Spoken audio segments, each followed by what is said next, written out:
Welcome back to the deep dive. Today we're looking at a really fascinating and high-energy figure from the 1990s adult film world, Leanna Foxxx. Yeah, and this is more than just a life story. Right. It's almost a masterclass in how you build an aggressive, focused brand in what was a pretty chaotic marketplace. It is exactly that. The sources we're pulling from today, retrospective interviews, stats, industry notes, they all point to a performer whose success wasn't just, luck. Yeah. It was born from a very specific, very strategic, creative choice. So the real tension for you to unpack here is this difference between her personal identity, which was super fluid, almost chaotic, And on the other hand, a rock-solid, unforgettable professional brand. so our mission today is to unpack this figure. She really dominated the 90s, active from 1990 to 1999. We know she was born in Albuquerque, New Mexico, and the sources all confirm her Mexican descent. But to really get her career breakthrough, you have to start with the mess she made before she found her defining look. And mess is absolutely the right word. I mean, if you try to trace her professional history, it's a challenge. How so? We found this incredible list of pseudonyms, misspellings. It just makes accurate biographical research so difficult. It really shows you how hard it is to track data in that industry at that time. Okay, so let's get into this identity chaos. We're focusing on Leanna Foxxx with 3 X's. Right. But she also went by Chantain, Leona Fox, Leanna Foxx, Leanna Foxx with 2 X's, and of course, the big one, Dixie Dynamite. That's at least 5 or 6 major variations, all in one decade of work. So why? Why so much fluidity? Well, the sources seem to suggest 2 things. First, just the sheer amount of work she was doing, which we'll get to, meant she was credited really quickly, so that leads to natural misspelling. Like the different spellings of Fox. Exactly. The sources note that the variations on Leanna and Fox caused constant confusion in the records. But second, switching aliases, it served a purpose in that high-volume 90s environment. But that seems like a paradox. It is. This chaos made it impossible to pin her down, which meant she desperately needed a single, unifying visual anchor. That makes perfect sense. If you're a nightmare to search for, you need a picture that everyone recognizes instantly. Right. But before we even get to the picture, the basic facts are also hazy. We found conflicting birth dates in the material, which really drives home the point you're making. Absolutely. If you look at the major databases, the records just flat out contradict each other. Okay, so what do they say? The Internet Adult Film Database, Mm-hmm. the IAFD, which is a primary source for this stuff, lists her date of birth as December 9, 1969. Okay, 1969. And the other big one, IMDb. Internet Movie Database gives a completely different date, August 14th, 1964. Wow, that's a 5-year difference. A 5-year discrepancy in her official biography. It shows you, when you're piecing together the story of a performer from this era, even the most fundamental details can be contradictory. So much of the history is, secondhand information? Speculation? Or maybe even deliberate obfuscation, who knows? It's fascinating. So we have a fluid identity, conflicting dates, but the sources are all on the same page about her physical appeal, even before the famous gimmick. Yeah. They're very consistent there. So what did she look like, according to the records? She was raven-haired, 5'4" Manichaul. It's about 1.63 meters. She had olive skin, which reviewers at the time always called an exotic look. And her vibe? High energy. One source actually compared her to a lusty Italian cheerleader, which I think really captures that intense, almost frenetic charisma she was known for. Speaking of charisma, let's turn to her origins, because her debut story is pure Hollywood folklore. Even though it started in Albuquerque. Exactly. Nowhere near Hollywood. She was working in a peep show, but she clearly had a vision for something bigger. She did. And the sources give us the exact moment, the ignition point for her career.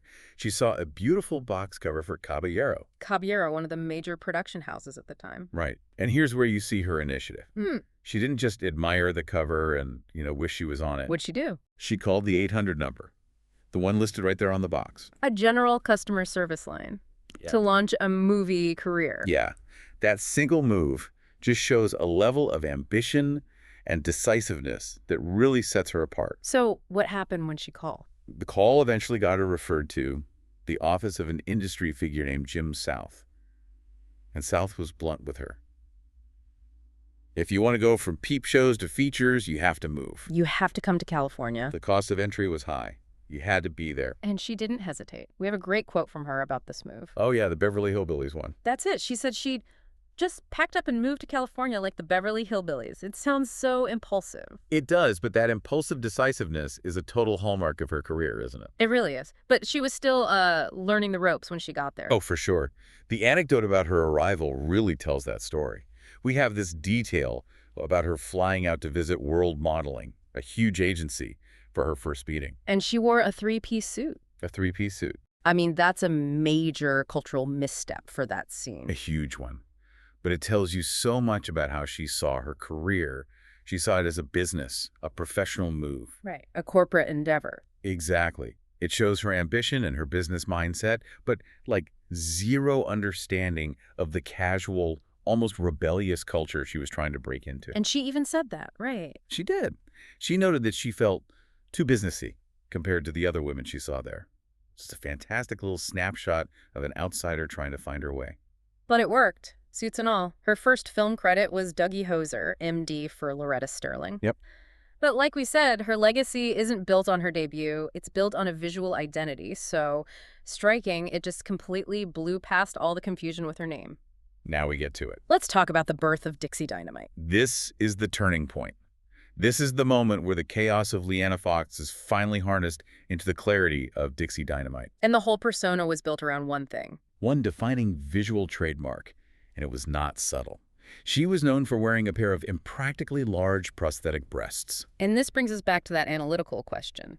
If the sources say she already had an impressive set of 34Ds naturally, why? Why the radical commitment to impractically large prosthetics? Wasn't that overkill? See, that's the key strategic insight right there. It wasn't about enhancing what she had. It was about creating a whole new visual category. So it wasn't about realism. Not at all. The 90s were flooded with performers who had large natural assets. To stand out, you needed something aggressively, intentionally artificial, over the top. The prosthetics weren't meant to look real. They were meant to look like a gimmick. A brand logo in physical form. You nailed it. And crucially, a gimmick like that needs management. Right. They weren't just taped on. No. They were held firmly, dramatically in place by a specialized leather harness. And that specific visual of the harness became her calling card. Which required a crucial creative partnership. It absolutely did.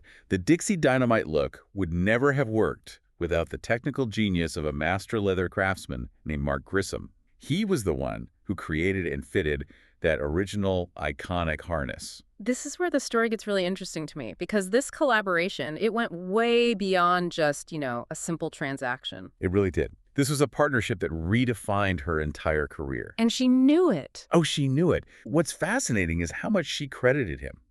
The sources are clear. Foxx considered herself forever indebted to Grissom for spurring her fame. Spurring her fame. That word spurring is so specific, it confirms she saw the costume as the engine. Exactly. The talent was hers, but the visibility, that was his creation. That is a massive amount of credit to give to a costume designer. Did she ever acknowledge this publicly? It translated into a monumental public statement of loyalty. She dedicated all of her movies to him. Wait, all of them? Every single one. That is an almost unheard of level of public acknowledgement for a backstage collaborator in that industry. It just shows how aware she was that the costume was totally inseparable from her fame. And it wasn't a one-time thing. This was a long-term branding relationship. So they kept working together? Yep. The sources confirmed the two continued to collaborate on all Foxx's leather costumes and embellishments throughout her career. It shows this deep commitment to maintaining the Dixie Dynamite aesthetic. An aesthetic that was way more important than any of her names. The name might change, but the leather harness stayed. Okay, so the harness gave her the look, but her fame was cemented by her work ethic and just her raw energy. Let's look at how the sources actually describe the performer behind the props. She was a performer of just incredible, almost exhausting dynamism. The language they used to describe her is so over the top, but it reflects that high voltage presence. Like what? She was called a hard-bodied sexual go-getter, a scrumptious lust muffin, and a gorgeous vixen with unfettered sexuality and an insatiable carnal desire. Those descriptors tell you everything about the kind of aggressive, uninhibited brand she was building. She was pegged as a true 90s porn queen, specifically because... she would do absolutely anything for the cameras without a hint of hesitation. Right. That willingness to embrace any scenario is what kept her in such high demand. And that persona just maximized her natural talents. The sources are also really specific that beyond her natural 34Ds, she was a skilled oral technician who put her full mouth to enthusiastic use. So it was this combination of natural ability and pure, unrestrained energy. That's it. And if we connect that energy back to her career volume, that's how we get to her superstar status. She was just everywhere. Her output was immense, even for the 90s, which was an era defined by high volume. She was active for about a decade, but the productivity at the start is just staggering. How many films are we talking about? The sources specify she churned out over 130 films in her first 3 years in the biz alone. 130 films in 3 years. Yeah. I mean, think about the logistics of that. It's constant shooting, constant travel, basically no time off. That level of output suggests she wasn't picky about genres or co-stars. She was a workhorse. A total workhorse. Complete versatility. She wasn't just pigeonholed by the Dixie Dynamite thing, even though she leaned into it. She did anal scenes, big boob flicks, interracial romps, all-girl features, pro-am tapes. She did it all. She really was one of the few performers who appeared to do it all in such a short amount of time. And some of those performances are highlighted as being, exceptional. Which specific films stood out in the source material? 2 performances get mentioned a lot. There's The Creasemaster's Wife, where her girl-on-girl scene with Sierra was singled out as one that nearly stole the show. Okay. And for anyone following the industry's early legends, she did an early appearance with Ed Powers in Bus Stop Tales 13. It showed she was willing to partner with established, boundary-pushing directors right from the start. So what does this all mean for you, the listener? We started with a performer whose identity was, frankly, buried in confusing records, conflicting dates, multiple names. A total branding problem.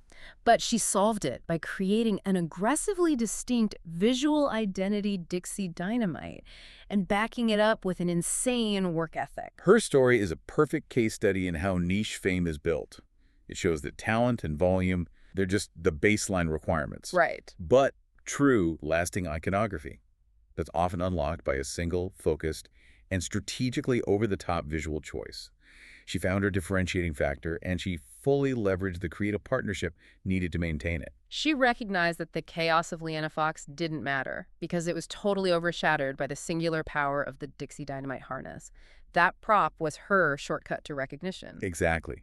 And that brings us to the final provocative thought to consider, based on that incredible praise she gave her collaborators. Okay, let's hear it. If Foxxx dedicated all her movies to Mark Grissom and felt his work spurred her fame, how much does a performer's lasting image really rely on their inherent physical and sexual talents, which she clearly had, versus the strategic, transformative power of a single, well-executed and distinctive prop or costume to create a truly iconic image that goes beyond the genre? So it raises the question, where does the true creative ownership of a star's persona actually lie? We'll let you chew on that. That's it for this deep dive.